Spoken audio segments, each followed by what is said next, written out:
Hello everyone, this is Adarsh Kumar. आज हम class 10 की टारगेट 95 प्लस सीरीज में चैप्टर नंबर फर्स्ट को पढ़ेंगे। चैप्टर नंबर फर्स्ट इसमें हमारा है केमिकल रिएक्शन एंड इक्वेशन।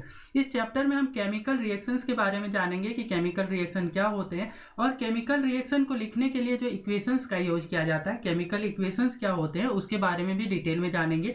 और इसके साथ ही हम बहुत सारे जो है ना केमिकल रिएक्शंस के बारे में जानेंगे कि किस प्रकार के केमिकल रिएक्शंस होते हैं, उनके सारे टाइप्स के बारे में जानेंगे। तो पहला जो हमारा टॉपिक आ जाता है इसमें केमिकल चेंज, कि ये केमिकल चेंज होता क्या है। तो केमिकल चेंज वैसे चेंजेज होते हैं जिसमें आपका कुछ नए पदार्थ का निर्माण होता है। जैसे कि आप लकड़ी को जलाते हैं तो जलाने के फलस्वरूप हमें उसमें से कार्बन डाइऑक्साइड गैस मिलता है, इसके साथ ही आपका उसमें से कुछ एस मिलती है, राख मिलता है। तो इस तरीके के परिवर्तन को बोला जाता है केमिकल चेंज। तो chemical change, the transformation of the chemical substance into the another chemical substance is known as the chemical reaction. वैसे परिवर्तन जिसमें क्या है कि आपका एक केमिकल सब्सटेंस का परिवर्तन हो जाए किसी दूसरे केमिकल सब्सटेंस में, तो इस तरीके के आपका परिवर्तन को क्या बोला जाता है, केमिकल रिएक्शन बोला जाता है। ठीक है, और इसी को केमिकल चेंज भी बोला जाता है। A change that result in the formation of one और मोर न्यू कंपाउंड। इसमें क्या होगा कि इस तरीके के परिवर्तन में आपका एक या एक से अधिक जो नए पदार्थ का, नए कंपाउंड का, न्यू कंपाउंड का फॉर्मेशन होता है।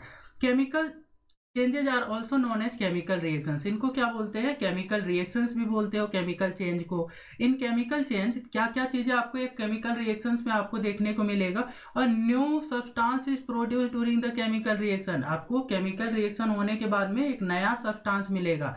मतलब कि हमने लकड़ी को जलाया या कोक को जलाया, कार्बन को जलाते हो तो कार्बन ऑक्सीजन के प्रेजेंट में जलता है और कार्बन डाइऑक्साइड गैस मिलता है। तो कार्बन डाइऑक्साइड एक नया सब्सटेंस प्रोड्यूस हुआ। इस तरीके से हमारा देखते हैं कि न्यू सब्सटेंस का फॉर्मेशन होता है after the chemical reaction. Change in energy, change in energy are involve. क्या है कि आपका जो इसमें एनर्जी में भी परिवर्तन होता है। किस प्रकार से एनर्जी में परिवर्तन होता है, तो जैसे कि आपका एक्सोथर्मिक रिएक्शन में हम देखेंगे आगे कि उसमें हीट इवॉल्व होता है आफ्टर द केमिकल रिएक्शन। तो केमिकल रिएक्शन होने के बाद में आपका उष्मा उत्पन्न होती है। तो इस प्रकार के भी परिवर्तन को हम क्या बोलते हैं, केमिकल चेंजेज में लाते हैं। During the reactions there occurs the change in mass. क्या होता है केमिकल रिएक्शन होने के दौरान ना, कि जो वस्तु है या जो सब्सटेंस है जिस केमिकल में आपका क्या है केमिकल चेंजेज हो रही है, उसके मास में परिवर्तन आता है। जैसे कि लोहे में जंग लगना, ये एक रासायनिक परिवर्तन है। जब आयरन में रस्टिंग होती है तो आफ्टर रस्टिंग आयरन का जो ऑक्साइड होता है उसका मास अधिक होता है। ठीक है, तो रस्ट लगने के बाद में जो रस्ट मिलता है उसका मास अधिक होता है। तो हमें ये समझ आ रहा है कि इसके मास में भी परिवर्तन हो जाता है आफ्टर द केमिकल रिएक्शन। और फोर्थ चीज आपको देखने को मिलेगा कि किसी भी केमिकल रिएक्शन में परमानेंट और ये अल्ट्रेशन आपका होता है। There is a permanent alteration. किस प्रकार का, तो आप देखते हैं कि परमानेंट चेंजेज हो गए। जैसे लोहे में जंग लगना, ये एक परमानेंट चेंज है ना। तो ये आपका केमिकल चेंज जो होता है एक तरीके का परमानेंट चेंज होता है। तो इतने सारे हमें पॉइंट मिल गए यहाँ से कि कोई भी केमिकल रिएक्शंस होगा तो उसके क्या क्या चीजें होंगी। एक तो नया उसमें से सब्सटेंस मिलेगा या नया कंपाउंड मिलेगा, और उसमें से कुछ एनर्जी में आपका परिवर्तन मिलेगा, है ना। चेंज इन एनर्जी मिलेगा, एनर्जी लेवल में उसमें कुछ परिवर्तन मिलेगा। उसके साथ में आपका यहाँ पे देख रहे हैं कि उसके जो रिएक्टेंट है उसके मास में भी आपका क्या है कि आफ्टर रिएक्शन इसके जो आपका ओरिजिनल रिएक्टेंट था एक का आपका मास में इंक्रीज या डिक्रीज भी देखने को मिलता है। जैसे हमने रस्टिंग में देखा कि आपका आयरन है वो ऑक्सीजन के साथ में आपका और मॉइस्चर के साथ में रिएक्शन करके जब आप न्यू प्रोडक्ट मिलता है तो उसमें क्या है कि आयरन से आयरन ऑक्साइड बन जाता है, जिस वजह से उसका मास आपका इंक्रीज होता हुआ मिलता है। ठीक है, there is a permanent alteration. इसमें क्या है कि हमने ये देखा कि आपका इसमें केमिकल रिएक्शन एक तरीके का परमानेंट चेंज है।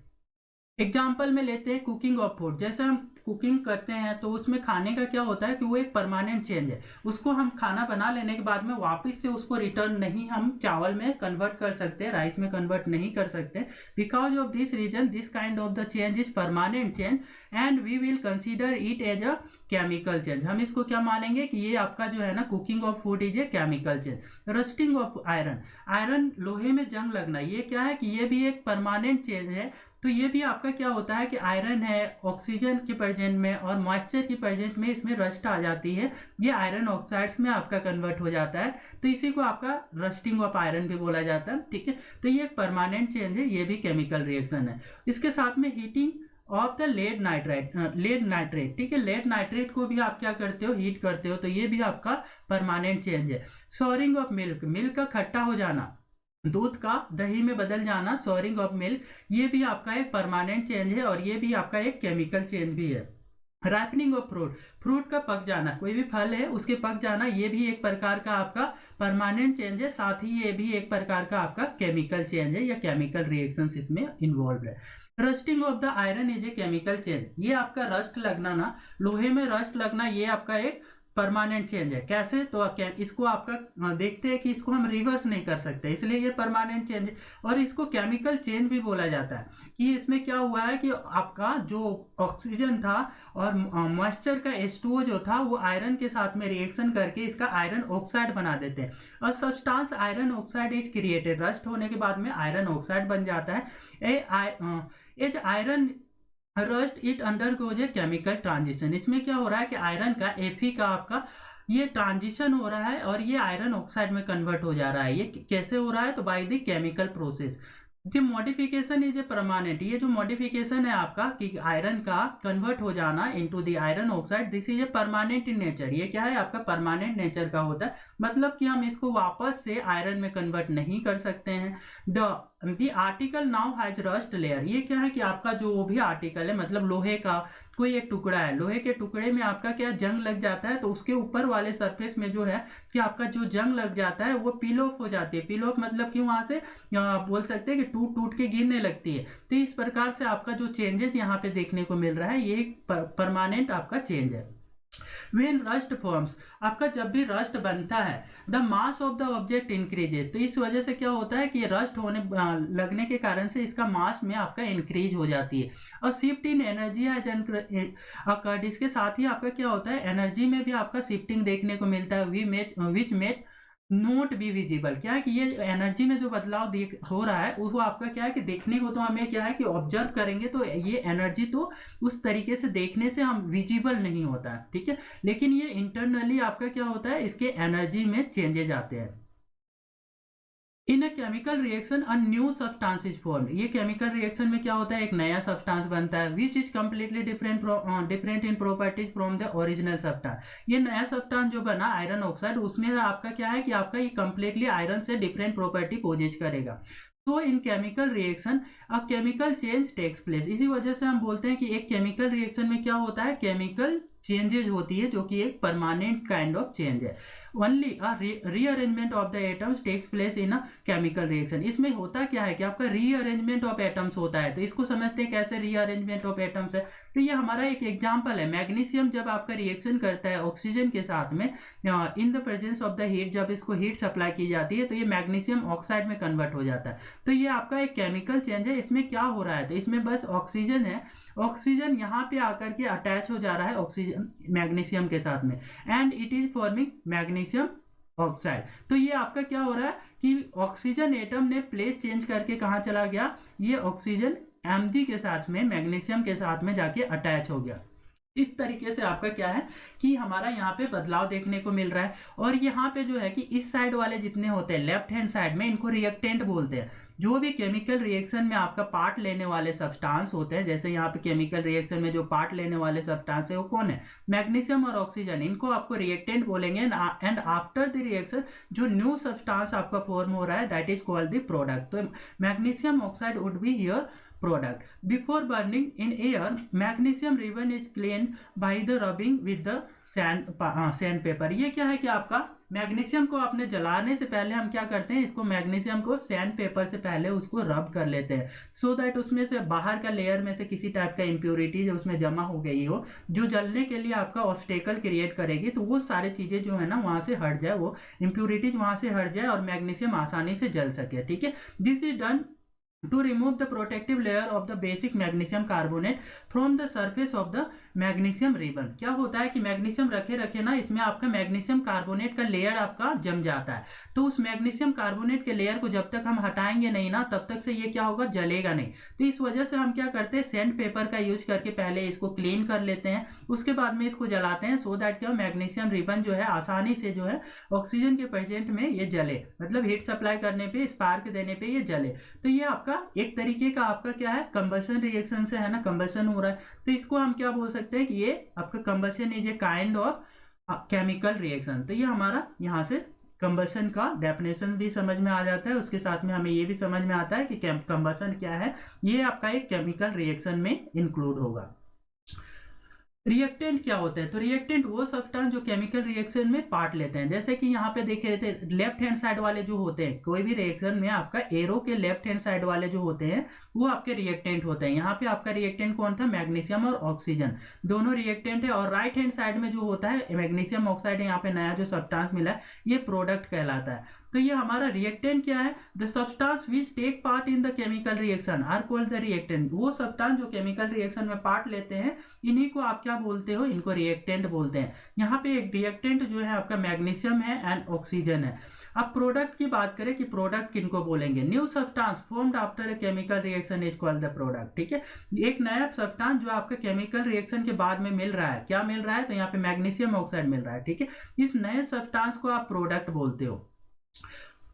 नेक्स्ट आते हैं characteristics of the chemical reaction. हम कैसे जानेंगे ना कि ये केमिकल रिएक्शन हुआ है या नहीं हुआ है। ठीक है, उसका क्या क्या गुण होंगे, कोई भी केमिकल रिएक्शन हो रहा है तो उसके क्या क्या गुण होंगे जिसके थ्रू हमें ये पता लगेगा कि इसमें जो है कुछ केमिकल रिएक्शन हुआ है। ठीक है, तो एक चीज देखने को मिलेगा कि इवोल्यूशन ऑफ गैस। क्या होता है कि केमिकल रिएक्शन के बाद में कुछ ऐसे रिएक्शंस होते हैं जिनमें गैस का इवोल्यूशन होता है, मतलब गैस निकलता है आफ्टर द रिएक्शन। जैसे कि आप हम क्या कर रहे हैं, यहाँ पे जिंक को H2SO4 के साथ में रिएक्शन करवा रहे हैं, तो zinc sulphate as well as हमारा हाइड्रोजन गैस निकल रहा है यहाँ से। ठीक है, तो हाइड्रोजन गैस जो लिबरेट हो रहा है this is a gaseous form, और इसी को बोल रहे हैं कि इवोल्यूशन ऑफ गैस होती है। तो केमिकल रिएक्शंस में आपको एक कंडीशन मिल जाएगी कि इवोल्यूशन ऑफ गैसेस या तो देखने को मिलेंगे, है ना, ये नहीं मिला तो कुछ और देखने को मिलेंगे, जैसे चेंज इन कलर देखने को मिला। ठीक है, तो जरूरी नहीं है कि हर एक रिएक्शंस में आपका क्या इवोल्यूशन ऑफ गैस हो ही हो, कंपलसरी ऐसा नहीं है, उसमें कुछ और भी चेंजेस देखने को मिलेंगे, जैसे चेंज इन कलर हो गया। ठीक है, तो ये सारे चीजें भी देखने को मिलेंगी, तब भी हम बोलेंगे कि ये आपका क्या है, इसमें केमिकल रिएक्शन है। ठीक है, तो हमें क्या है कि केमिकल रिएक्शन के गुण देखते हैं, तो आपका इवोल्यूशन ऑफ गैस है ना, the chemical reaction between the zinc dilute sulphuric acid, zinc और डाइल्यूट सल्फ्यूरिक एसिड के बीच में आप रिएक्शन करवाते हो। ठीक है, तो इससे क्या होता है, zinc sulphate as well as hydrogen gas आपको मिलती है। चेंज इन कलर, अब देखते हैं कि इसमें कलर में कैसे बदलाव आती है।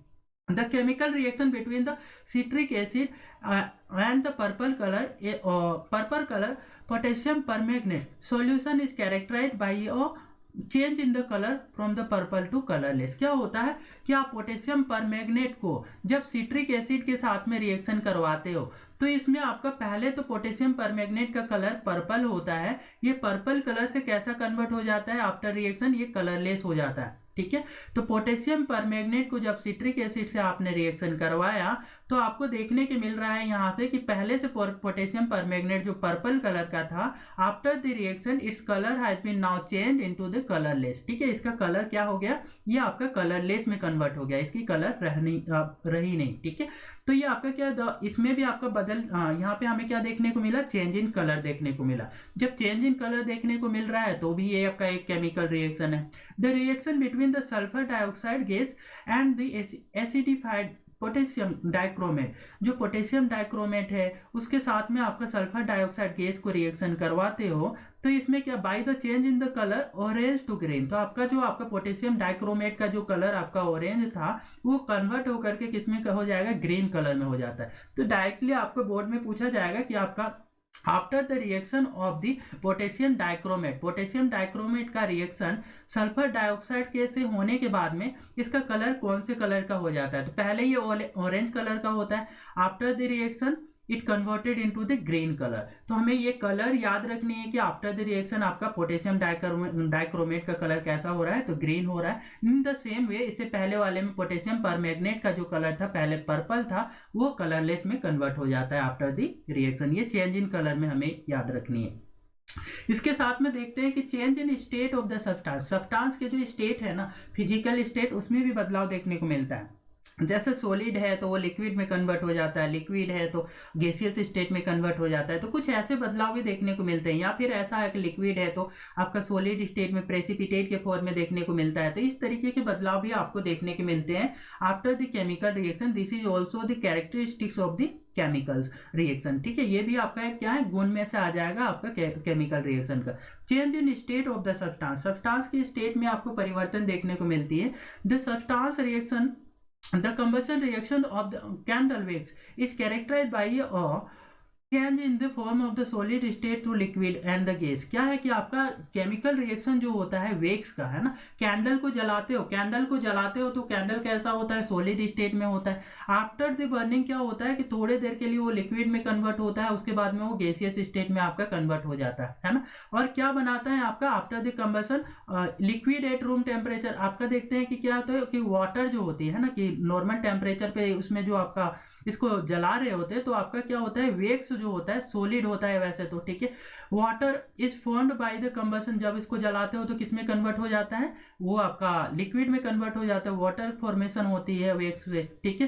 And liquid at room temperature variable carbon dioxide produced during the combustion of the wax is gas. आपका इसके साथ में आपका क्या, लिक्विड तो कन्वर्ट होता है, मेल्ट जब होता है तो लिक्विड में भी आपका कन्वर्जन होता है वेक्स का। उसके साथ में कुछ आपका क्या होता है कि बर्न होता है, बर्न होकर के क्या फॉर्मेशन करता है, तो कार्बन डाइऑक्साइड गैस का फॉर्मेशन करता है, जो कि आपका यहाँ से रिलीज होकर के एटमॉस्फेयर में चला जाता है, ठीक है। तो इस तरीके से आपका क्या है, चेंज इन स्टेट भी देखने को मिल रहा है। मतलब सॉलिड स्टेट में था वेक्स, वो किस में कन्वर्ट हुआ, तो पार्शियल अमाउंट में लिक्विड में कन्वर्ट हो रहा है रूम टेम्परेचर पे। उसके साथ में ही आपका क्या है, आफ्टर द कंबशन इसमें से वेक्स जो है वो आपका कुछ जल करके गैसियस स्टेट पे भी चला जा रहा है in the form of the carbon dioxide gas, ठीक है। तो ये हमारा change in state of the substance में देखने को मिला।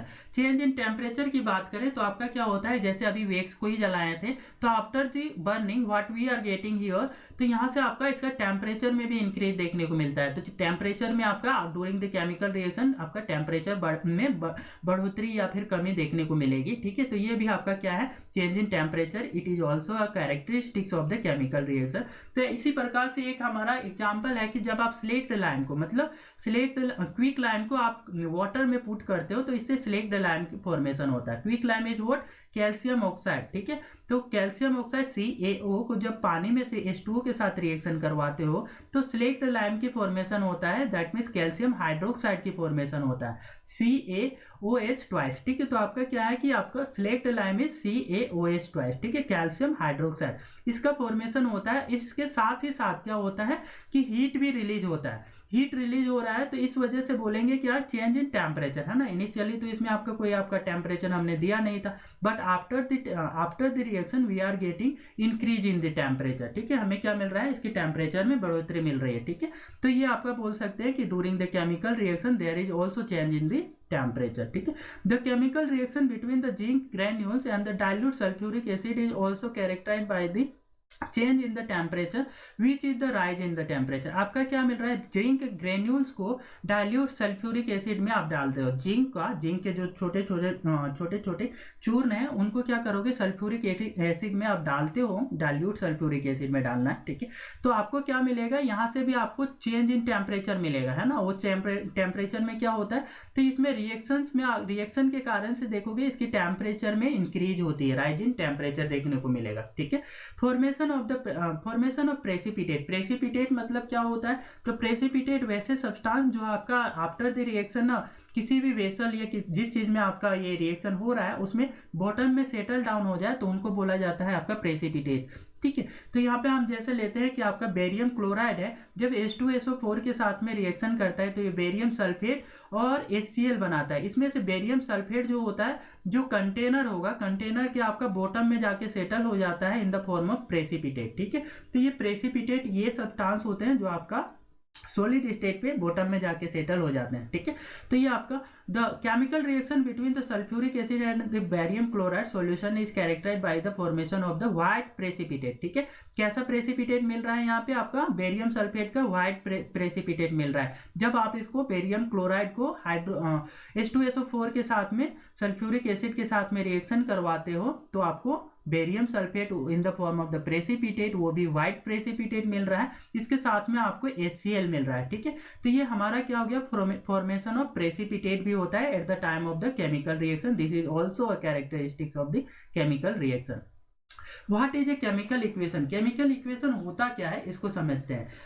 Chemical equation representation of the, किसी भी आपका केमिकल रिएक्शन को हम उसको इक्वेशन के थ्रू ना रिप्रेजेंट करें तो इसी को बोला जाता है केमिकल रिएक्शन, ठीक है। जैसे आपका क्या है कि H2 है, हाइड्रोजन है और ऑक्सीजन है, hydrogen plus oxygen it forms water, but ये हमारा क्या होगा, हर बार हम इस तरीके का वर्ड में तो नहीं लिखेंगे, ठीक है। इसी को इसके जो आपका सिंबल्स हैं, इन सिंबल्स के फॉर्म में रिप्रेजेंट करना इन the form of equations, this is called the chemical equation, ठीक है। इसी को आपका केमिकल इक्वेशन बोलते हैं। जैसे H2 प्लस O2 आपका क्या मिल रहा है, H2O, ठीक है। तो ये इस टाइप के नोटेशन को आप क्या बोलते हो, इसी को हमारा केमिकल रिएक्शन बोलते हैं, सॉरी केमिकल इक्वेशन बोलते हैं, ठीक है।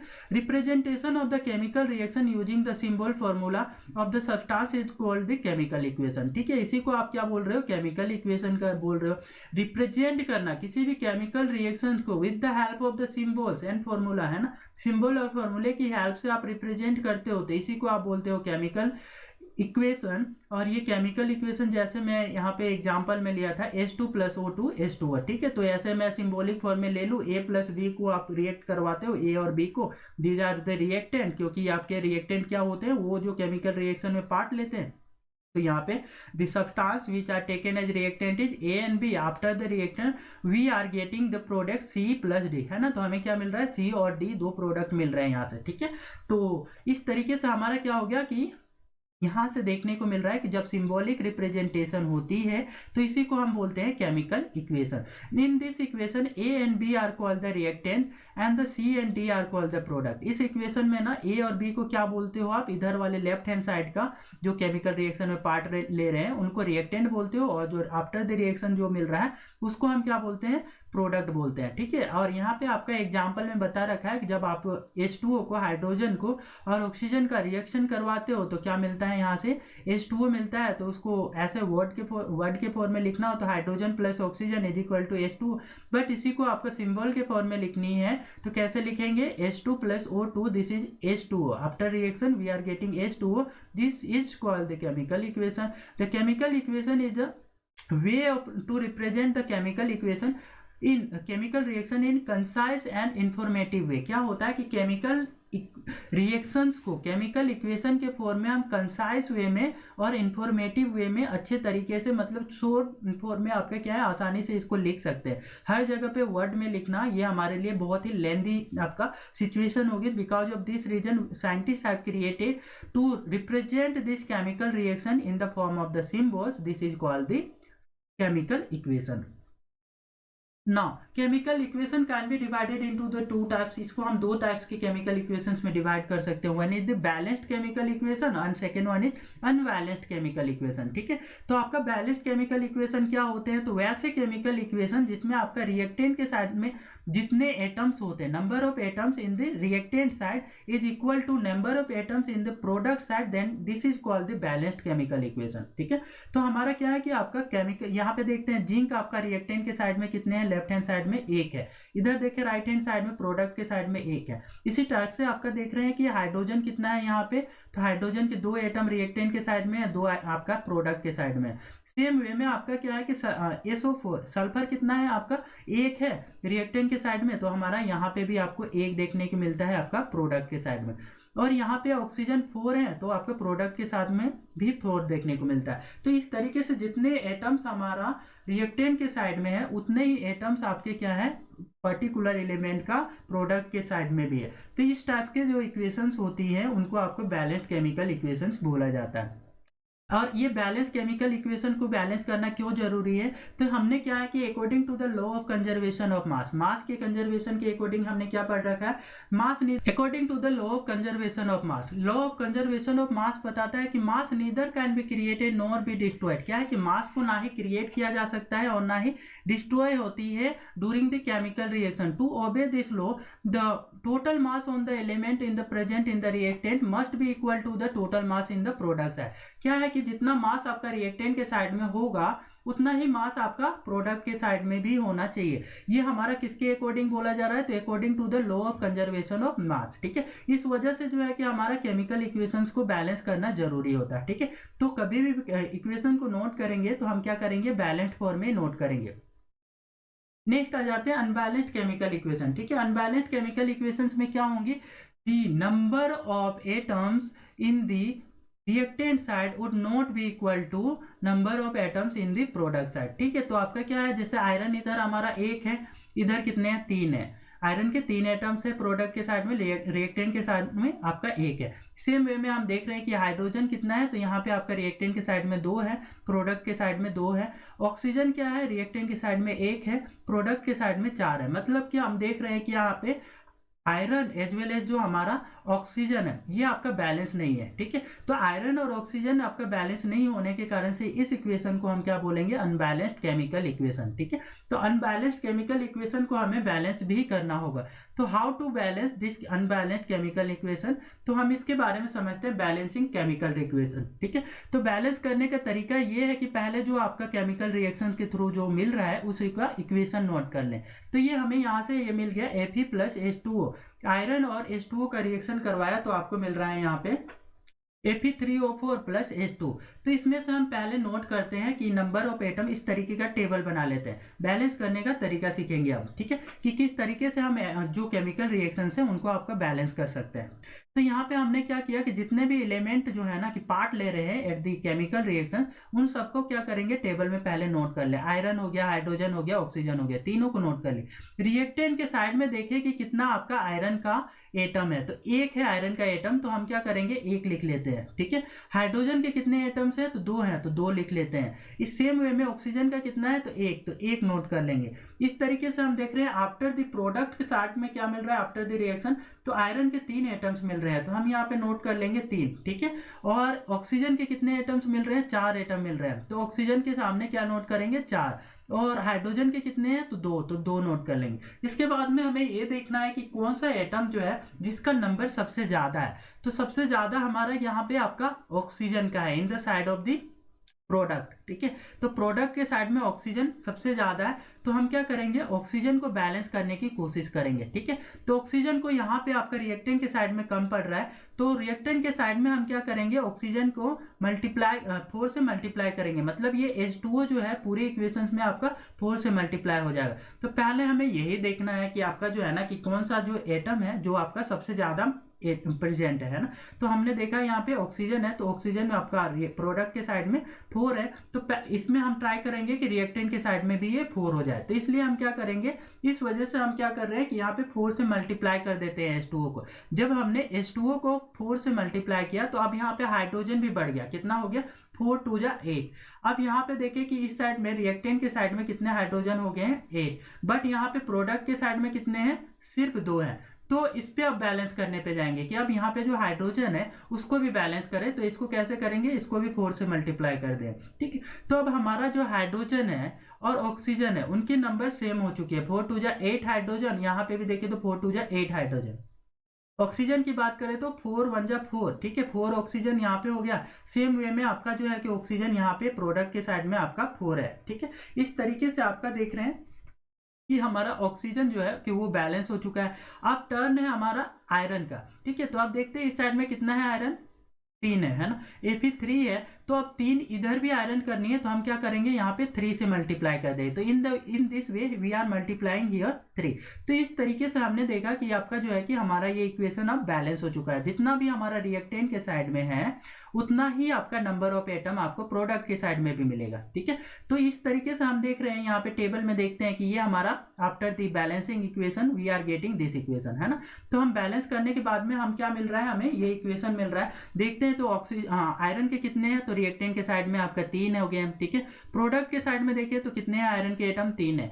तो इसी तरीके से हम देखते हैं कि हाइड्रोजन के कितने एटम्स है, तो 8 है ना।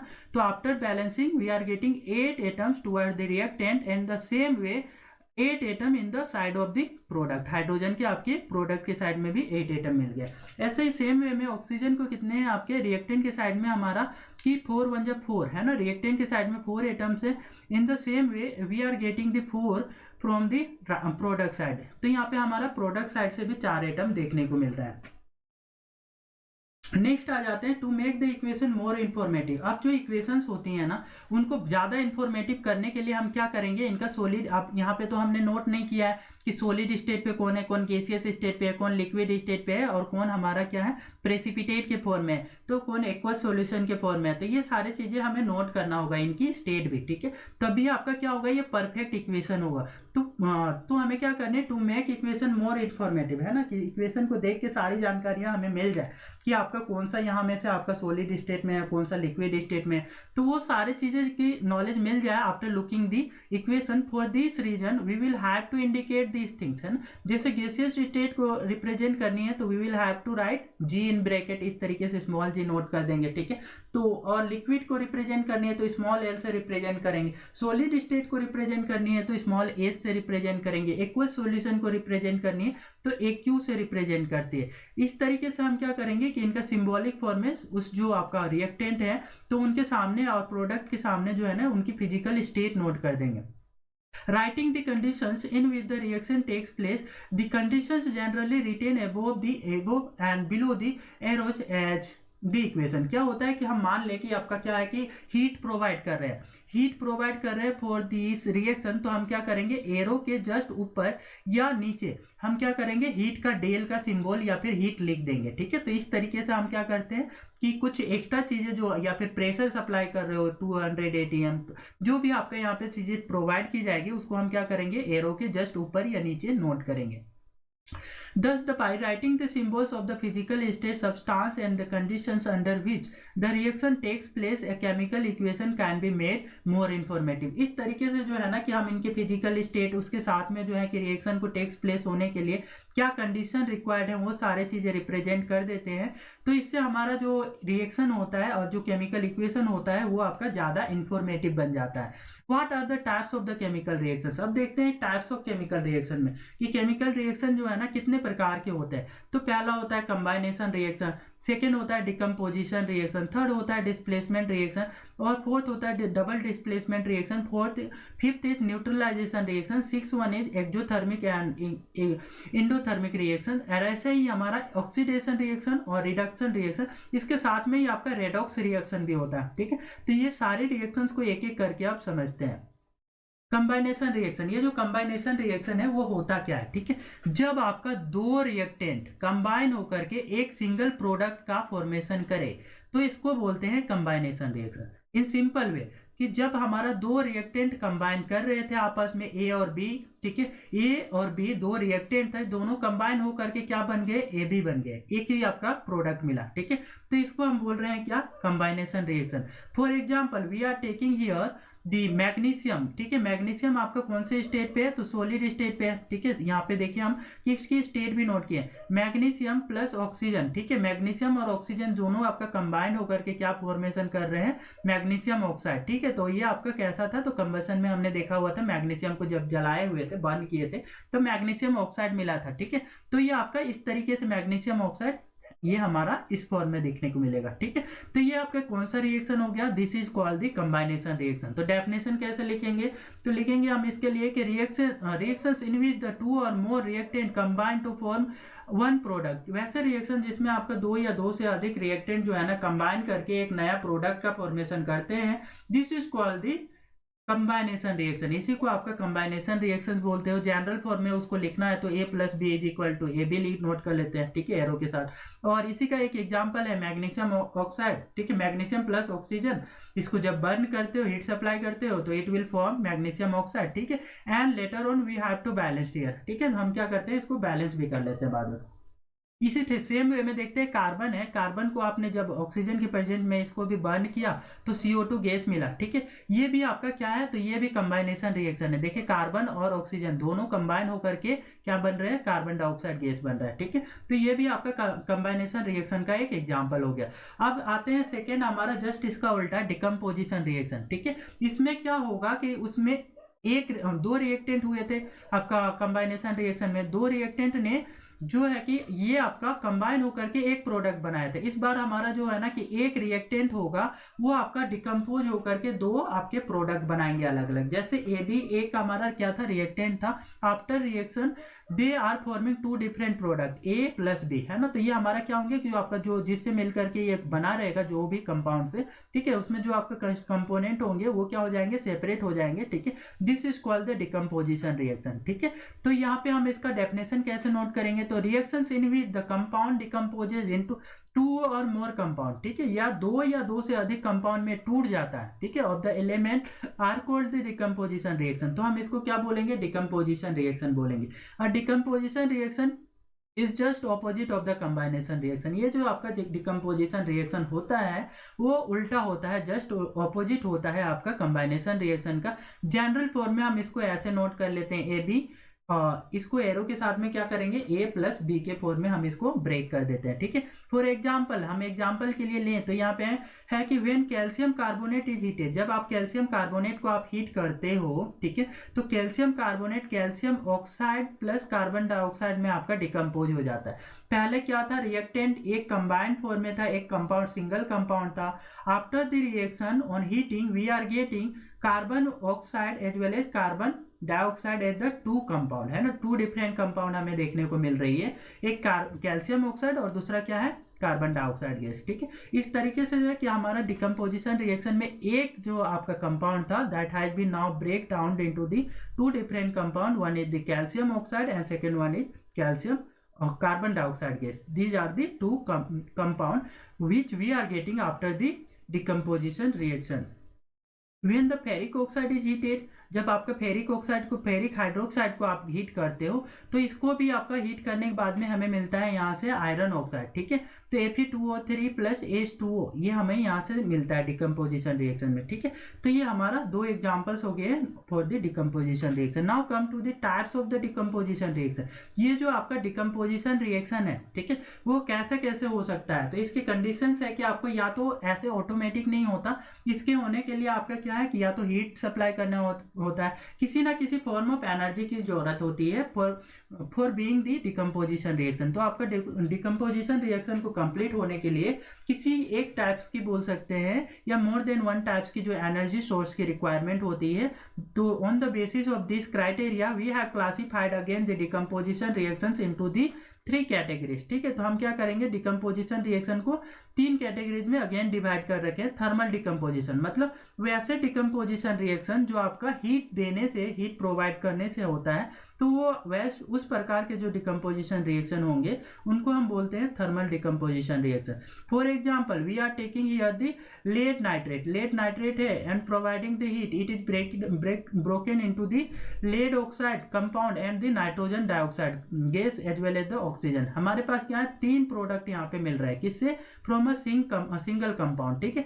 एक सिंगल कंपाउंड था, सिंगल रिएक्टेंट था, ठीक से, उससे हमें क्या है 3 डिफरेंट आपका जो है कि प्रोडक्ट मिल रहा है। तो इस टाइप्स के जो है कि रिएक्शन किस कारण से हो रही है, तो because of the thermal effect, है ना, हीट प्रोवाइड करने से।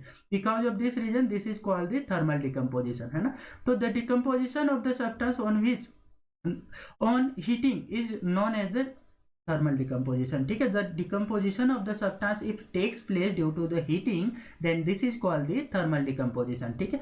in the same way electrolytic decomposition are such decomposition in which if we are providing the electricity it will be break down into the 2 or more than 2 product, ठीक है। तो इसको हम बोलेंगे इलेक्ट्रोलाइटिक डिकम्पोजिशन। इसमें एक एग्जांपल है हमारे पास H2O है, इलेक्ट्रिसिटी सप्लाई करते हो तो it will break into the 2 components or the 2 compound, one is the hydrogen gas, second one is oxygen, ठीक है। तो ये हमारा H2O से इलेक्ट्रोलाइसिस प्रोसेस के थ्रू हमने क्या किया, इसका इलेक्ट्रिक डिसोसिएशन किया, हाइड्रोजन गैस और ऑक्सीजन गैस हमें यहाँ से मिल रही है, ठीक है। तो ये कैसा आपका डिकम्पोजिशन रिएक्शन है, this is example of the electrolytic decomposition, ठीक है।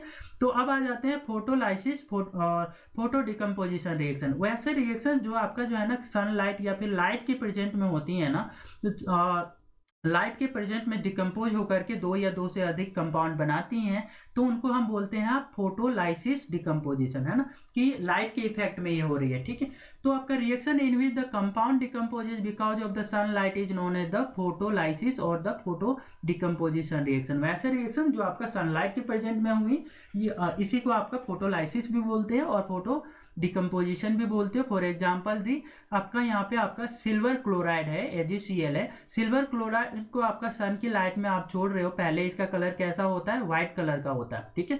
तो सनलाइट के प्रेजेंट में ये Ag प्लस Cl2 गैस में आपका कन्वर्ट होता हुआ मिल जाएगा, ठीक है। तो Cl2 जो है गैस के फॉर्म में आपका लिबरेट हो जाएगा, वहीं आपका सिल्वर क्या होगा कि ग्रे कलर में कन्वर्ट जाएगा। Initially it has the white colour, क्या है कि जब आपका ये सिल्वर क्लोराइड के फॉर्म में होता है it has white colour, but after the reaction we are getting here the grey colour silver, ठीक है। हमें क्या मिल जाता है कि सिल्वर मिलता है आपका ग्रे कलर में, and we will also get the liberated here chlorine gas, ठीक है। हमें क्या है कि यहाँ पे आपका क्लोरीन गैस भी आपका लिबरेट होता हुआ मिलेगा। Photographic paper has a coat of the silver chloride. ये फोटोग्राफिक जो पेपर होती है वो क्या है कि आपका वो किस में आपका कोटिंग की रहती है, तो सिल्वर क्लोराइड की आपका व्हाइट सिल्वर क्लोराइड से आपका कोटिंग की रहती है।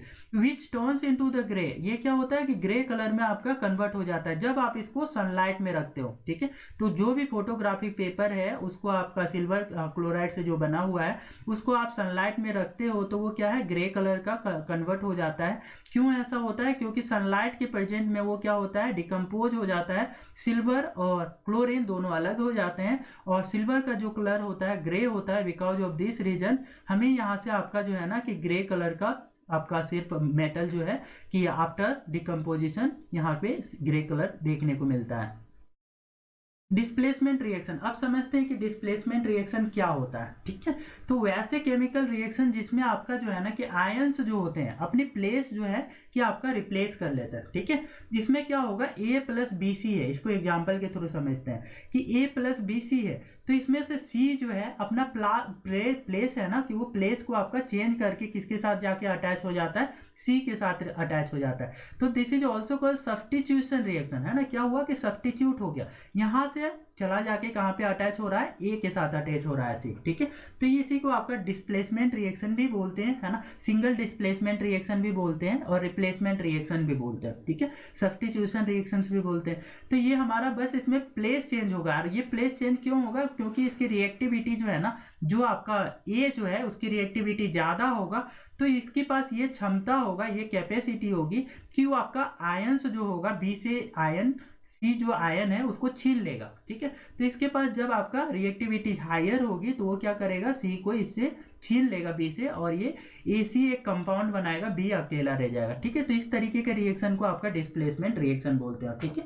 The chemical reaction in which more reactive metals displaces the less reactive element, है ना। क्या है कि मोर रिएक्टिव मेटल जो था ना, ये ज्यादा रिएक्टिव था, डिस्प्लेस कर दिया आपका कि C को, है ना, लेस रिएक्टिव वाले को आपका यहाँ से अपने पास अट्रैक्ट कर लिया, ठीक है। B कंपैरेटिवली लेस रिएक्टिव था, तो ठीक है। The display then this kind of the compound is called the displacement reaction, है। तो यहाँ पे आपका जो है कि जो कंपाउंड इसके थ्रू बन रहा है उसको हम क्या बोलेंगे कि ये आपका डिस्प्लेसमेंट रिएक्शन के थ्रू ये जो कंपाउंड है हमें यहाँ से ऑब्टेन हो रही है, ठीक है। Displacement reactions are also known as the substitution reaction और द सिंगल डिस्प्लेसमेंट और द रिप्लेसमेंट रिएक्शन। इनको डिस्प्लेसमेंट रिएक्शन के अदर नेम भी हमारे सब्स्टिट्यूशन रिएक्शन है, सिंगल डिस्प्लेसमेंट रिएक्शन है, रिप्लेसमेंट रिएक्शन है, ये सारे आपके अदर्स नेम है आपका डिस्प्लेसमेंट रिएक्शन का। एग्जांपल्स लेते हैं इसका, when zinc react with the hydrochloric acid, जब आपका जिंक जो है कि हाइड्रोक्लोरिक एसिड के साथ में रिएक्शन करता है, it gives hydrogen gas and the zinc chloride. ये क्या देता है आपका हाइड्रोजन गैस देता है, उसके साथ में आपका जिंक क्लोराइड भी देता है। जिस जिंक है सॉलिड के स्टेट में HCl के साथ में रिएक्शन किया तो क्या मिला, यहाँ से जिंक क्लोराइड मिल रहा है, उसके साथ में हाइड्रोजन गैस मिल रहा है। तो यहाँ हुआ क्या है, तो ये आपका जिंक आपका कंपेयर टू हाइड्रोजन ज्यादा रिएक्टिव है, इस वजह से क्लोरीन को अपने साथ में खींच लिया, ठीक है। तो खींचने की एबिलिटी है, तो क्यों, क्योंकि zinc is highly reactive. As compare to the hydrogen, ठीक है। तो हाइड्रोजन से ये आयन को छीन लिया, तो इस तरीके से आपका बोलेंगे, और जो जिंक क्लोराइड कंपाउंड बनाया, हाइड्रोजन अकेला रह गया H2 गैस के फॉर्म में, ठीक है। When zinc react with the copper sulphate, ठीक है, आपका क्या है कि यहाँ पे ये बता रखा है जिंक आपका कॉपर सल्फेट के साथ में रिएक्ट करेगा, ठीक है, नीचे वाले एग्जाम्पल में। तो आपका क्या हो रहा है कि यहाँ पे कॉपर के कंपेरिजन में जिंक ज्यादा रिएक्टिव है, ठीक है। तो इस वजह से क्या करेगा, ये जो सल्फेट है ना, उसको जिंक क्या करेगा, खींच लेगा, कॉपर से छीन लेगा, ठीक है, और क्या बनाएगा, जिंक सल्फेट बनाएगा। तो जिंक सल्फेट प्लस कॉपर, मान ले कि इसका उल्टा हो कि ये वाला रिएक्शन में क्या कॉपर इससे सल्फेट छीन पाएगा, नहीं, ठीक है। कॉपर आपका जिंक के कंपैरिजन में लेस रिएक्टिव है, तो आपका क्या करेगा, कॉपर नहीं छीन पाएगा। लेकिन हाँ, कॉपर सल्फेट था तो सल्फेट को जिंक छीन सकता है, क्योंकि जिंक जो है आपका हायर रिएक्टिव है एज कंपेयर टू कॉपर, ठीक है। डबल डिस्प्लेसमेंट रिएक्शन, ठीक, इसमें हम देखते हैं कि वैसे डिस्प्लेसमेंट रिएक्शन जिसमें जो है कि अपने आयंस का ये एक्सचेंज करते हैं, जैसे ए बी था प्लस सी डी था, तो ए के साथ में आपका सी आके अटैच हो रहा है, और बी के साथ में क्या है, डी के साथ में बी अटैच हो जाएगा, ठीक है। तो आयंस जो है एक जगह से आपका रिप्लेस हो रहे हैं, एक दूसरे के साथ में अपना प्लेस चेंज कर रहे हैं, ठीक है। तो इसको डबल डिस्प्लेसमेंट बोलते हो, क्यों, क्योंकि दो एटम्स का आपका यहाँ पे डिस्प्लेसमेंट हो रही है, दो कंपाउंड का डिस्प्लेसमेंट या फिर दो आयंस का डिस्प्लेसमेंट बोल रहे हैं, ठीक है। तो ये आपका आयंस होंगे तो दो आयंस का डिस्प्लेसमेंट होगा, एटम्स का हो गया, ठीक है, एलिमेंट होंगे तो एलिमेंट का, दो एलिमेंट का आपका डिस्प्लेसमेंट होगा। तो ऐसे रिएक्शंस जिसमें आपका क्या है, एक साथ ना दो आपके कंपाउंड का एक्सचेंज हो रही है, दो आयंस का एक्सचेंज हो रहा है, तो हम उसको बोलते हैं डबल डिस्प्लेसमेंट रिएक्शन, ठीक है। Reaction in which the ions are exchange between the two reactant, है ना, दो रिएक्टेंट के बीच में आपका क्या है कि आयंस का एक्सचेंज हो रही है, फॉर्मिंग न्यू कंपाउंड, और इससे क्या है, एक नया कंपाउंड बना रहे हैं, तो this is called the double displacement reaction, इसको ही हम क्या बोलते हैं, डबल डिस्प्लेसमेंट रिएक्शन बोलते हैं। जैसे for example we are taking here example is the A and C, ठीक है, ये क्या कर रहे हैं कि ए और सी कंबाइन होकर के AC बना लिए, और B और D जो है कंबाइन होकर BD बना लिए, ठीक है। दोनों का आपका देख रहे हैं कि आपका ये जो है कि आयंस का एक्सचेंज हो रहा है, C यहाँ से चला गया और यहाँ से B चला गया, ठीक है, इस तरीके से आयन का एक्सचेंज हुआ इन दिस कंपाउंड, ठीक है। अब ये इसी टाइप का हमारा एक एग्जांपल है यहाँ पे, for example we are taking here the barium chloride, ठीक है। When barium chloride react with the sodium sulphate it forms the sodium sulphate as well as the sodium chloride, ठीक है। यह हमारा क्या है कि सोडियम क्लोराइड आपका इस तरीके से बना रहे हैं, और यहाँ पे जो बेरियम सल्फेट जो मिलेगा वो क्या मिलेगा, ये व्हाइट प्रेसिपिटेट के फॉर्म में मिलेगा, है ना। याद रखनी है कि when barium chloride react with the sodium sulphate it forms barium sulphate which will have the white precipitate, तो ये आपका क्या होगा, आपका व्हाइट प्रेसिपिटेट होगा, इसके साथ में NaCl आपका फॉर्मेशन होगा। तो ये हमारा ये सारी चीजें यहाँ से देखने को मिल रहा है, ठीक है। अब आ जाते हैं when sodium hydroxide A base, ठीक है।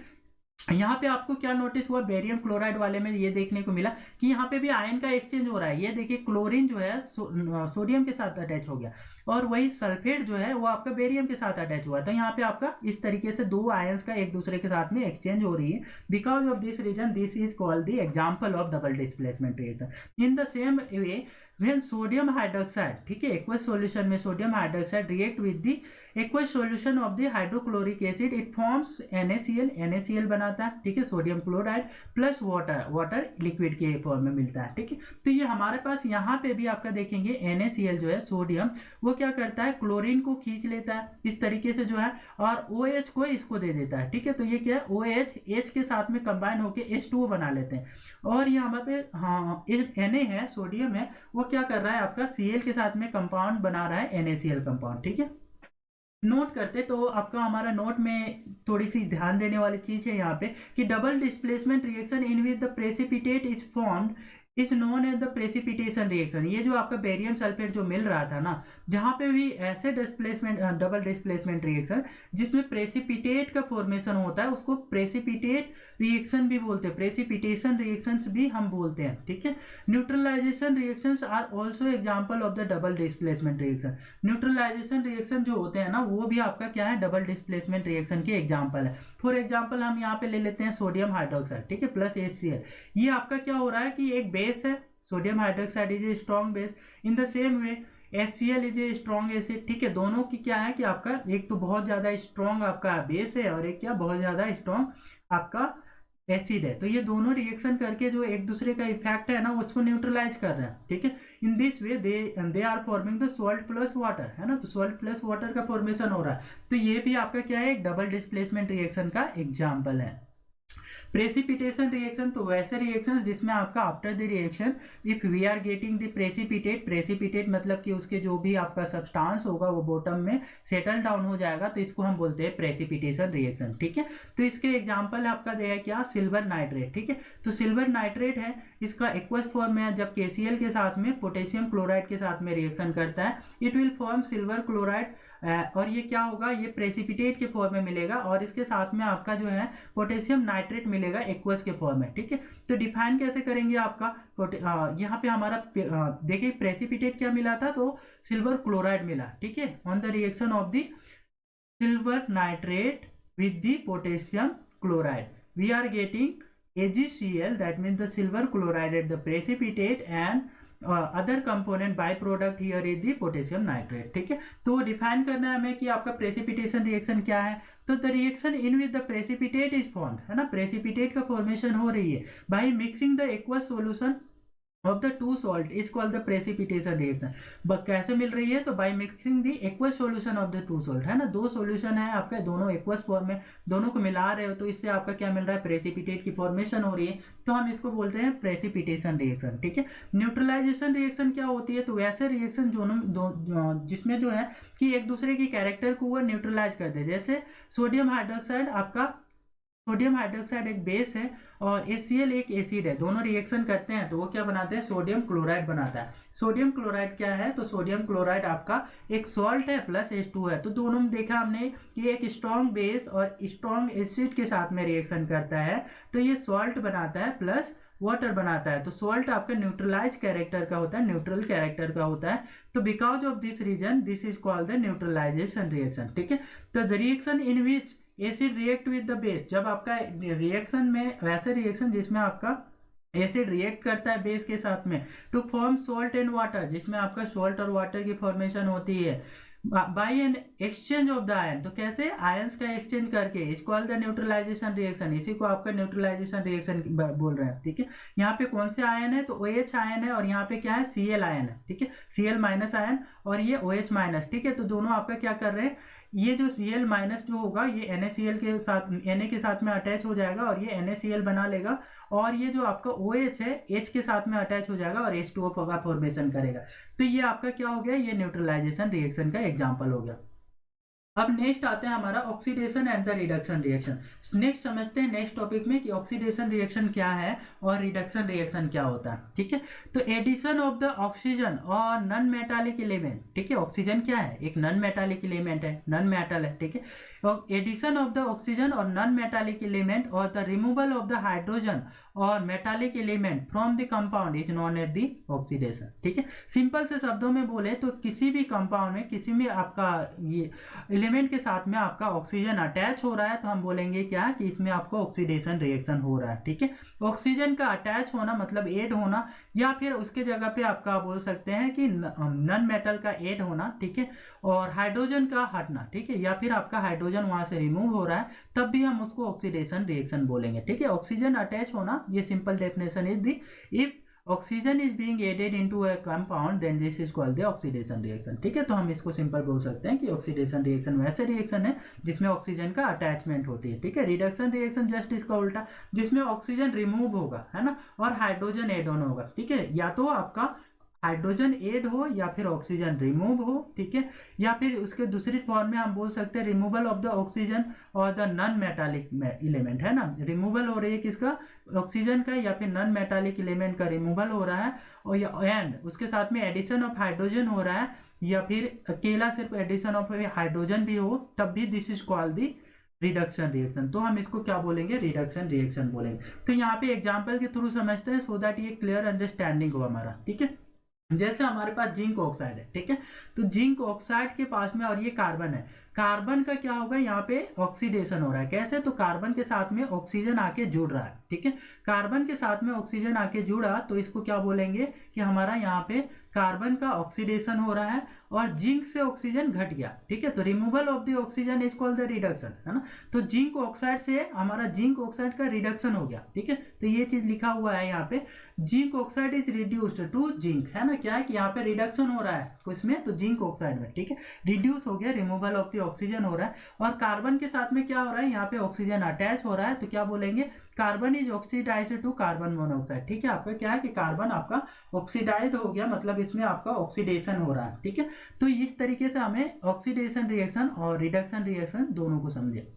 नेक्स्ट आ जाते हैं ऑक्सीडाइजिंग एजेंट क्या होता है, ठीक है। सिंपल से शब्दों में ऐसे समझें कि वो एजेंट जो क्या कहते हैं कि which gets reduced is oxidising agent, क्या है कि the substance which get reduced is called the oxidising agent, ठीक है। जो रिड्यूस हो जाता है, जिसके से ऑक्सीजन छिन जाता है, ठीक है, दूसरे को ये ऑक्सीजन दे देता है, ठीक है, उसको बोलते हैं आपका ऑक्सीडाइजिंग एजेंट। तो यहाँ पे जिंक ऑक्साइड जो है वो आपका क्या होगा, ऑक्सीडाइजिंग एजेंट होगा, क्योंकि ये जो जिंक ऑक्साइड है वो रिड्यूस हो जाता है, ठीक है, खुद का ऑक्सीजन जो है कार्बन को गिव कर रहा है, ठीक है। इस वजह से आपका क्या है कि ये रिड्यूसिंग एजेंट हमारा खुद का रिड्यूस हो रहा है और खुद क्या बन गया, आपका ऑक्सीडाइजिंग एजेंट बन गया, ठीक है।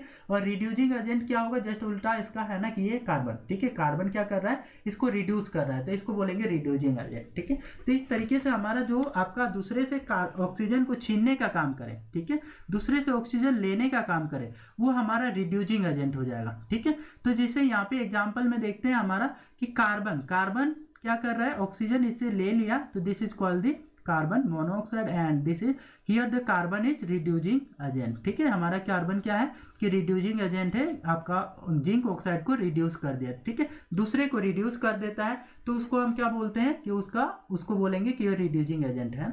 सेम वे में दूसरे को ऑक्सीडाइज कर दे, तो जो ऑक्सीडाइज करने में हेल्पफुल है वो आपका क्या होगा, ऑक्सीडाइजिंग एजेंट, ठीक है। तो ये हमारा दो एग्जाम्पल्स यहाँ से oxidising agent as well as the reducing agent के हो गए। नेक्स्ट आ जाते हैं रेडॉक्स रिएक्शन, ठीक है। If the oxidation reaction as well as the reduction reaction takes place simultaneously, ठीक है, दोनों साथ साथ होते हैं, ऑक्सीडेशन रिएक्शन और रिडक्शन रिएक्शन दोनों साथ साथ होते हैं, तो उसको हम बोलते हैं रेडॉक्स रिएक्शन, ठीक है। The reaction in which the oxidation reaction and the reduction reaction takes place simultaneously is called the reduction reaction, ठीक है। तो यहाँ पे आपका देखते हैं एक for example we are taking here the copper oxide, ठीक है। जब कॉपर ऑक्साइड हाइड्रोजन के साथ में रिएक्शन करता है, तो हम क्या देख रहे हैं कि यहाँ से ऑक्सीजन जो है ना रिमूव हो जा रहा है, ठीक है। मतलब क्या है कि ये कॉपर जो है वो क्या हो रहा है, रिड्यूस हो रहा है, रिड्यूस होकर सिर्फ आपका यहाँ पे कॉपर रह जा रहा है, मतलब कॉपर ऑक्साइड का रिडक्शन हो रहा है, उसके साथ ही साथ देखिए हाइड्रोजन में क्या है, ऑक्सीजन अटैच हो रहा है, मतलब कि आपका हाइड्रोजन का ऑक्सीडेशन हो रहा है। तो इस तरीके से reduction and the oxidation reaction दोनों साथ साथ हो रहे हैं, यहाँ पे कॉपर ऑक्साइड प्लस H2 के रिएक्शन में कॉपर प्लस H2O का फॉर्मेशन कर रहे हैं, ठीक है। तो इसको हम क्या बोलेंगे, रेडॉक्स रिएक्शन बोलेंगे, ठीक है। इन दिस रिएक्शन, इस रिएक्शन में आपका कॉपर ऑक्साइड इज चेंजिंग, यहाँ पे वही चीज मेंशन किया हुआ है कि कॉपर ऑक्साइड क्या हो रहा है, खुद ही रिड्यूस होकर के आपका कॉपर बना रहा है, ठीक है। तो इसमें कॉपर ऑक्साइड का रिडक्शन हो रहा है, और in the same way hydrogen जो है कि आपका ऑक्सीडाइज हो रहा है, मतलब इसमें ऑक्सीजन आके जुड़ रहा है, तो इसको क्या बोलेंगे, ऑक्सीजन हाइड्रोजन का ऑक्सीडेशन हो रहा है, ठीक है। तो इस तरीके से हमारा रेडॉक्स रिएक्शन के ये एग्जाम्पल हो गया। एक्सोथर्मिक रिएक्शन की बात करें तो exothermic and the endothermic reaction दोनों एक दूसरे के ऑपोजिट है। एक्सोथर्मिक रिएक्शन वैसे रिएक्शन होते हैं जिसमें से आपका रिएक्शन के बाद में उसमें कुछ एनर्जी रिलीज होती है, energy in the form of the heat और एनी अदर फॉर्म, ठीक है। आपका क्या है, हीट के फॉर्म में या किसी और फॉर्म में भी एनर्जी रिलीज हो रहा है, most of time energy will be release in the form of the heat, ठीक है। तो हम इसको क्या बोलते हैं कि आपका एक्सोथर्मिक रिएक्शन बोलते हैं, ठीक है, कि वैसे रिएक्शन जिसमें आपका रिएक्शन के बाद प्रोडक्ट के साथ साथ में एनर्जी रिलीज हो, ठीक है, तो उसको हम क्या बोलते हैं, एक्सोथर्मिक रिएक्शन, ठीक है। फॉर एक definition, exothermic reaction is a chemical reaction, तो chemical process that result in the release of the heat energy, ठीक है, जिसके बाद में आपका क्या है कि रिएक्शन होने के बाद में प्रोडक्ट के साथ साथ में आपको हीट एनर्जी मिल रही है। फॉर एग्जाम्पल रिस्पायरेशन जब हम श्वसन करते हैं ना, रिस्पायरेशन प्रोसेस जब करते हैं, ठीक है, तो फूड का डिकम्पोजिशन होता है, फूड का डिकम्पोजिशन होने के साथ में एटीपी के फॉर्म में हमें क्या है कि आपका एनर्जी भी उससे रिलीज होती है, तो एनर्जी रिलीज हो रहा है, तो इसको भी हम क्या बोलेंगे, respiration is also a exothermic reaction. तो आपको आस्क भी करता है why respiration is considered as the exothermic reaction, because at the time of the respiration we there is the formation of the product as well as the formation of heat energy, ठीक है, heat energy, the other form of the energy in the form of the ATP, ठीक है, आपका क्या है ATP के form में आपका क्या है कि हमें एनर्जी मिल जाती है, ठीक है। तो इस तरीके से आपका respiration, because of this reason respiration is called the exothermic reaction. और इन द सेम वे जैसे आपका कार्बन को ऑक्सीजन में जलाया, ठीक है, तो आपका after combustion we are getting carbon dioxide gas as well as 393.5 kilo joule heat energy, ठीक है, ये आपका 393.5 किलो जूल आपका हीट एनर्जी भी मिल रहा है, ठीक है। तो इसको भी हम क्या कंसीडर करेंगे, this will also be consider at the exothermic reaction. अब सेकेंड आ जाए, नाइट्रोजन है, हाइड्रोजन के साथ में ये रिएक्शन करता है तो अमोनिया का फॉर्मेशन करता है NH3, ठीक है, और इसके साथ में आपका 92.3 किलो जूल हीट एनर्जी का रिलीज करता है। तो इस तरीके से ये भी आपका क्या है, this is also example of exothermic reaction, ठीक है। Along with the product amount of the heat energy produced is recorded, क्या करते हैं कि इसमें जितना भी आपका हीट एनर्जी प्रोड्यूस होता है उसको रिकॉर्ड कर ले। This means that the heat is being emitted, इसमें इतना है कि आपका यहाँ पे हीट निकलता हुआ जो भी एनर्जी रिलीज हो रहा है उसको हम नोटिस कर सकते हैं कि this much amount of the heat energy is being release after the reaction, because of this reason we will consider this reaction as the exothermic reaction. Now endothermic reaction, what are the endothermic reaction, वैसे chemical reaction जिसको heat देने पे आपका क्या होगा, chemical reaction process होगा, तो इसको हम इंडोथर्मिक रिएक्शन बोलेंगे, ठीक है। मतलब कि नॉर्मल कंडीशन में इनके बीच में कोई रिएक्शन नहीं होगा, जैसे नाइट्रोजन और ऑक्सीजन, ठीक है, जब तक से इसमें आपका 180.5 किलो जूल हीट नहीं दोगे तो ये आपका इसके बीच में कोई रिएक्शन नहीं होगा, ठीक है। तो वैसे रिएक्शन जिनको होने के लिए आपका हीट की जरूरत पड़ती है या किसी भी फॉर्म ऑफ एनर्जी की जरूरत पड़ती है तो हम क्या बोलेंगे, इसको इंडोथर्मिक रिएक्शन, है ना। मतलब यहाँ पे हीट एनर्जी ही बेसिकली है, क्योंकि थर्मिक मतलब होता है थर्मल हीट, मतलब thermal that means heat energy, ठीक है। तो हीट एनर्जी दोगे तो ये आपका रिएक्शन प्रोसीड होगा, तो हम क्या बोलेंगे इसको, इंडोथर्मिक रिएक्शन, ठीक है। जैसे नाइट्रोजन गैसियस फॉर्म में, ऑक्सीजन भी गैसियस फॉर्म में, जब इसको 180.5 किलो जूल का हीट सप्लाई किया जाता है तो ये नाइट्रोजन ऑक्साइड का ये बनाता है, गैसियस स्टेट में नाइट्रोजन ऑक्साइड बनता है, ठीक है। सेम वे में आपका क्या है कि मर्क्यूरस ऑक्साइड जो है वो आपका रिएक्शन करता है, ये आपका डिकम्पोज होगा, कब डिकम्पोज होगा तो 180 किलो जूल आपका हीट सप्लाई करेंगे तो ये आपका मर्क्यूरी प्लस ऑक्सीजन में आपका ये मर्क्यूरस ऑक्साइड जो है वो ब्रेक होता है, ठीक है। तो वो ये दो हमारे क्या हो गए, इंडोथर्मिक रिएक्शंस के एग्जांपल हैं। तो इसको हम डिफाइन कैसे करेंगे, endothermic reaction is chemical reaction that involves the absorption of the heat energy. इस रिएक्शन में क्या हो रहा है, हीट एनर्जी का एब्जॉर्प्शन हो रहा है, ठीक है। Along with the reactant, amount of the heat energy produced is mentioned. This means that the heat energy is being absorbed. यहाँ पे जो है ना कि आपका ये रिएक्टेंट के साथ में हमने क्या आपके नोट किए हुए हैं, जो हीट एनर्जी कितना एब्जॉर्ब हो रहा है वो नोट किए। तो ये एब्जॉर्ब हो रहा है, because of this reason we will consider this reactions at the endothermic reaction, ठीक है। Effect of the oxidation reaction in everyday life, हम क्या क्या ऐसे इफेक्ट देखते हैं ऑक्सीडेशन रिएक्शन में। ऑक्सीडेशन रिएक्शन क्या पढ़े थे अभी, ऐसे रिएक्शन जिनमें ऑक्सीजन का अटैचमेंट होता है, मतलब ऑक्सीजन आके जुड़ जाता है, ठीक है। तो ऐसे ही रिएक्शंस को क्या बोलते हैं आप, ऑक्सीडेशन रिएक्शन बोलते हैं। तो कोरोजन, ठीक है, जैसे रस्टिंग हो गया है ना, तो रस्टिंग में आपका क्या है कि आयरन होता है, आयरन के साथ ऑक्सीजन जुड़ जाता है तो आयरन ऑक्साइड बनाता है, ठीक है। तो ये भी आपका rusting is also considered at the oxidation reaction, ठीक है। तो ऑक्सीडेशन रिएक्शन का आपका रस्टिंग एक एग्जांपल है। इसी टाइप में आपका कोरोजन, किसी कोई भी सब्सटेंस है कोरोड हो जाता है, ठीक है। तो उसमें भी आपका क्या है कि आपकी बाहर की लेयर जो होती है, ऊपर वाली लेयर, ठीक है, उसमें से आपका क्या होता है, उस लेयर का ऑक्सीजन के साथ में रिएक्शन होता है और वो ऑक्सीडाइज हो जाता है, ठीक है। Corrosion, this is the process of the conversion of the metal into the undesirable compound due to their reaction with the oxygen, water, acids, gas acceptor, ठीक है। कि ये एक ऐसा प्रोसेस है जिससे जो मेटल्स है ना वो कन्वर्ट हो जाता है किसमें, अनडिजायरेबल कंपाउंड्स में, ठीक है।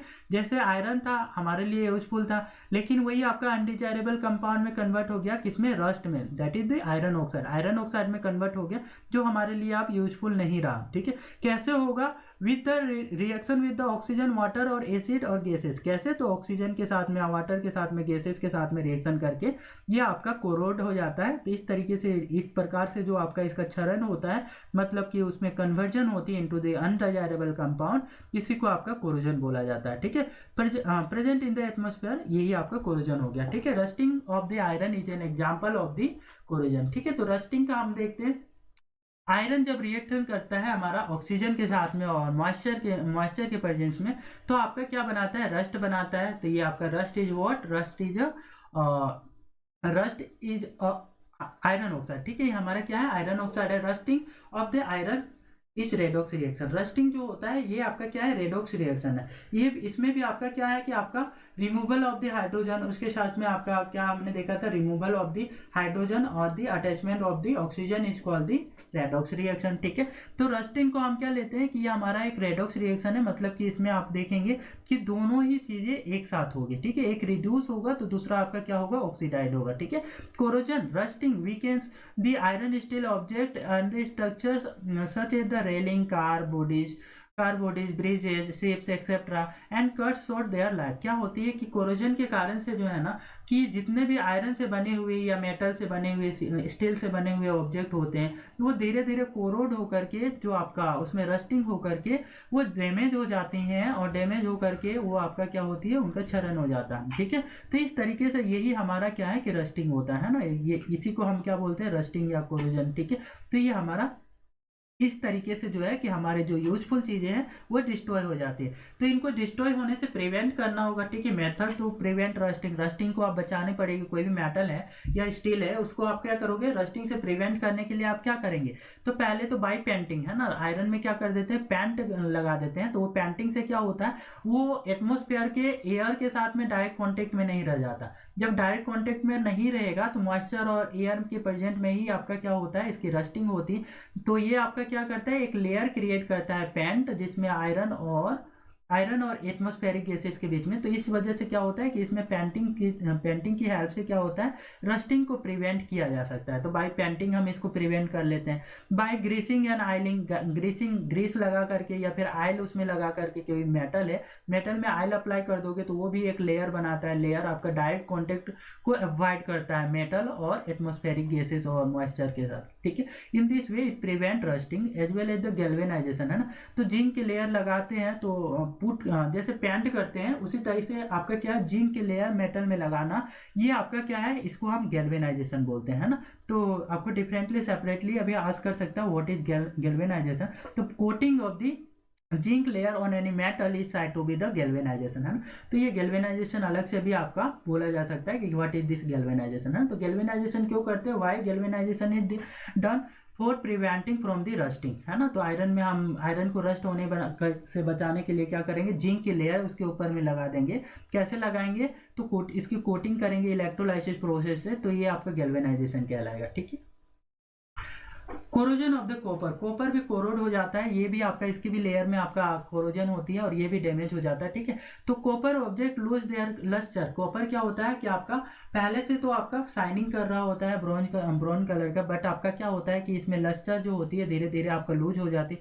Shine after some time became the surface of this object acquire the green coating. इसके ऊपर में, इसके सरफेस में कैसी कोटिंग आ जाती है? तो आपका ब्राउन से ये धीरे धीरे किस में कन्वर्ट हो जाता है? आपका ग्रीन कोटिंग में कन्वर्ट हो जाता है। और द बेसिक कॉपर कार्बोनेट, और ये क्या बनाता है? Copper carbon. पहले तो कॉपर था, अब क्या बन गया? यहाँ पे आपका कार्बोनेट के साथ में आपका कॉपर कार्बोनेट ये बना रहा है। ठीक है, कॉपर कार्बोनेट, कॉपर हाइड्रोक्साइड। ठीक है, ये बना दे रहा है व्हेन एक्सपोज टू एयर, जब आपका एयर के कांटेक्ट में, डायरेक्ट कांटेक्ट में होता है। ठीक है, corrosion of the silver metal, silver में भी आपका कोरोजन हो जाती है। वो भी आपका क्या है कि शाइनिंग लूज कर देगा। ठीक है, the surface of the silver metal get tarnished become dull, मतलब क्या है? टार्निश्ड होना मतलब कि डल हो जाना, है ना। तो ये आपका सरफेस जो है सिल्वर मेटल का, वो भी आपका डल हो जाता है on exposure of the air due to the formation of the coating of black silver sulphide. तो ये आपका ऐसा इसलिए होता है कि जो आपका बाहर वाला सरफेस जो होता है, जो डायरेक्ट एटमॉस्फेयर के एक्सपोज में होता है, वो क्या करता है कि ऑक्सीजन के और एयर के साथ में एयर के बहुत सारे गैसेस होते हैं, उनके प्रेजेंस में आपका क्या करता है, उनके साथ रिएक्शन करता है। जैसे सल्फर के साथ में रिएक्शन करके ये क्या कर रहा है, यहाँ पे Ag2CH बना रहा है ना, सिल्वर सल्फाइड बना दे रहा है। तो इस वजह से जो है कि यार सिल्वर सल्फाइड कैसा होता है, तो ये ब्लैक होता है ना, तो ब्लैक सिल्वर सल्फाइड का फॉर्मेशन कर रहा है, और इसकी जो आपका शाइनिंग है वो लूज हो जाती है और ये डल हो जाता है, डल कलर का हो जाता है, ठीक है। On its surface and the reaction H2S gas prevent in the air, ठीक है। अब क्या है कि आपका इस तरीके से जो है कि ये आपका जो है ना कि अपना जो शाइनिंग है सिल्वर सल्फाइड, ठीक है, सॉरी सिल्वर सल्फाइड, ठीक है, ये आपका क्या करता है कि शाइनिंग सिल्वर सल्फाइड के फॉर्मेशन के कारण जो सिल्वर है वो लूज कर देता है, ठीक है। अब आ जाते हैं रैंसिडिटी। रैंसिडिटी क्या होता है, तो कोई भी खाने वाली चीज है वो जब आपका एयर या फिर आपका एयर में खुला छोड़ देते हैं या मॉइस्चर में खुला छोड़ देते हैं, तो होता क्या है कि इसमें कुछ बैक्टीरिया ये सारे इसमें जनरेट हो जाते हैं, जिस वजह से आपका क्या है कि इसका ओडर में, मतलब कि इसकी गंध में और इसकी टेस्ट में चेंज हो जाता है, इसका ऑक्सीडेशन आपका हो जाता है। ये आपका जरूरी नहीं कि बैक्टीरिया के कारण ही हो, क्योंकि मोस्ट ऑफ टाइम्स तो आपका क्या होता है, बैक्टीरिया रिस्पॉन्सिबल होते हैं act like a reactant for the reactions, है ना, वो रिएक्टेंट के जैसा काम करते हैं, मतलब कि ये रिएक्शन को होने में हेल्प करते हैं, ठीक है, ये बैक्टीरिया। बट मोस्टली आपका जो है ना कि आप खाने की चीज़ों को ओपन छोड़ देते हो, तो ओपन छोड़ देने के कारण वो ऑक्सीडाइज हो जाता है, मतलब ऑक्सीजन और मॉइस्चर के साथ में आपका रिएक्शन करके एक नया सब्सटेंस का फॉर्मेशन करता है, और इससे इसकी वजह से इसका जो ओडर और टेस्ट जो है बदल जाता है ना, इसका गंध और टेस्ट बदल जाता है, इसी को आप रैंसिडिटी बोलते हो, ठीक है। तो ये rancidity is related with the edible food, है ना, एडिबल फूड को, खाने वाली चीजों को खुले में रख देते हैं, तो उसमें क्या हो जाता है, उसके गंध और स्वाद में परिवर्तन हो जाता है, इसी को आपका रैंसिडिटी बोलते हैं, ठीक है। The taste and the odor of the food material containing the fat and the oil change when they are left exposed to air। जब आप क्या करते हो कि ऐसे एडिबल सब्सटेंस जिसमें आपका फेट हो, आयल हो, ठीक है, आयल ये सारी चीज़ें से मिलकर जो बना हुआ है, उसको आप खुले में छोड़ देते हो एयर में फॉर लॉन्ग टाइम, तो क्या होता है, इसका ओडर और टेस्ट जो है दोनों बदल जाता है, ठीक है। This is called the rancidity, इसी को हम क्या बोलते हैं, रैंसिडिटी बोलते हैं। It is called due to the oxidation of the fat oil present in the food material. ये इसीलिए होता है क्योंकि आपका जो है ना ऑक्सीडेशन जो होता है, oxidation of the fat, fat जो है मतलब कि फेट और आयल जो होता है, ठीक है, वसा, ठीक है, उसका क्या होता है, ऑक्सीडेशन हो जाता है, और इसकी वजह से जो है ना कि ये जो आपका जो फूड मटेरियल्स में जो प्रेजेंट होती है आयल और फेट, उसकी वजह से क्या होता है कि इसका टेस्ट और ऑर्डर बदल जाता है, ठीक है। तो खाने की चीजें हैं ये, खाने की चीजों को आप क्या करना है, हमें सेफ भी रखना पड़ेगा, क्योंकि रैंसिडिटी जो प्रोसेस हो रही है, ऑक्सीडेशन इसमें जो हो जा रहा है, ठीक है, उसको ऑक्सीडेशन से प्रिवेंट करके रखना है, दैट मीन्स रैंसिडिटी से प्रिवेंट करके रखना। मेथड टू प्रिवेंट रैंसिडिटी, कैसे बचा सकते हो आप, ठीक है, बाई एडिंग एंटीऑक्सीडेंट, ठीक है, एंटीऑक्सीडेंट उसमें आप अप्लाई कर दो, जैसे आप क्या करते हो वैसा चीजें, जैसे नमक, है ना, ये सारी चीजें हम क्या करते हैं, एंटीऑक्सीडेंट जैसा यूज करते हैं। तो ये वैसे चीजें जो आपका क्या हो कि एंटीऑक्सीडेंट हो, उनको हम क्या करेंगे, तो आपका फूड में यूज करेंगे, ठीक है। वैसे ही आपका वैक्यूम पैकिंग, है ना, वैक्यूम पैकिंग मतलब क्या, उसमें हवा ना रहे, ठीक है, हवा के से ही आपका रिएक्शन करके ऑक्सीडाइज हो रहा था ना, तो हम क्या करेंगे, वैक्यूम पैकिंग करेंगे, मतलब कि हवा ऐसे चीजों में आपका पैक करके रखेंगे जिसमें आपका कोई गैसेस ना हो, ठीक है। तो आपका क्या होगा कि ये रिएक्शंस नहीं कर पाएंगे, ऑक्सीडाइज नहीं हो पाएगी in the absence of the gases, तो ये हमारा जो फूड होगा वो सेफ रहेगा। Replacing air by the nitrogen, ये ऑक्सीडेशन ऑक्सीजन के प्रेजेंट में होता है, तो हम नाइट्रोजन गैस आपका फुल कर दे, जैसे आपका कुरकुरे का पैकेट हो गया, ठीक है, या चिप्स के पैकेट हो गए, तो उनमें क्या किया जाता है, नाइट्रोजन गैस भरा जाता है, क्योंकि नाइट्रोजन में आपका है ना कि नाइट्रोजन के प्रेजेंट में ये रिएक्शंस नहीं होगा, ऑक्सीडेशन नहीं होगा, ऑक्सीडेशन होने के लिए ऑक्सीजन की रिक्वायरमेंट होती है, ठीक है, तो ऑक्सीजन नहीं है वहां पे, ठीक है, हम नाइट्रोजन फिल कर देंगे उसकी जगह पे, जहाँ पे ऑक्सीजन होता है वहां पे हम क्या करेंगे, before packing we will fill nitrogen, ठीक है। तो चिप्स के पैकेट ये सब में आपका क्या होता है कि नाइट्रोजन गैस भरा रहता है, सो दैट क्या हो कि ये आपका खाने की चीज खराब ना हो, ठीक है। और क्या है, refrigeration of the food stuff, क्या करेंगे, रेफ्रिजरेशन करेंगे, मतलब ठंडे में रखेंगे, जो फूड स्टफ है ना खाने वाली चीज, उसको हम ठंडे वाले ये में रखेंगे, तो हमारा जो खाने वाला चीज है वो आपका सेफ रहेगा। तो इस तरीके से हम क्या कर सकते हैं, we can prevent the rancidity, है ना, इस तरीके से हम रैंसिडिटी से आपका जो फूड आइटम्स है उनको हम बचा सकते हैं। इसी के साथ में हमारा ये जो आपका फर्स्ट चैप्टर होता है वो हमारा कंप्लीट होता है।